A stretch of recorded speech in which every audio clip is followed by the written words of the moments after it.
जय जगन्नाथ सांग मैंने आपण मानक लिट्टी लाइफस्टाइल एंड किचन को स्वागत। आज गोटे सुंदर भेज लंच थाली रेसिपी पंडा बाबू बनई। जदि मोर यही थालीर रेसिपी आपण मानक भल लगे ताहले सब्सक्राइब करने को जमा भी भूलें। आम भेज थाली अच्छी भात डाली पोटल रसा साग पांपड़ दही भेंडी पत्रकोबी गाजर कैप्सिकम गोटे सुंदर भजा। पोटल रसा करने पोटल को भलरे धोई मझिरु काटिदेले तापर आलू चोपा छड़ाई काटिदेले। तापर पंडा बाबू मते कहले पोटल आलू जो अच्छी ताकू भल भाव भाजी नियो। मु भी पोटल आलू को भाजीदेली।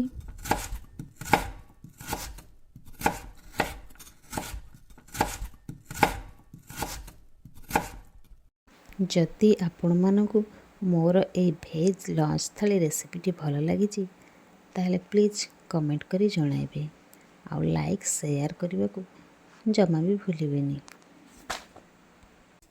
तापरे पंडा बाबू मसला पाई पियाज अदा रसुण जीरा सुखिला लंका गोटे grinding jar grinding करदेले।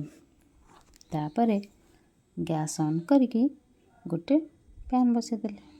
Pan T गरम हवा पर से किछि तेल देदेले आउ तापरे सेथिरे जीरा डालचीनी लवंग गुजराती देदेले। तापरे कटा पियाज बटा मसला टमाटो हलदी गुंड लंका गुंड गरम मसला दे मसला को भल भाव कषिदेले।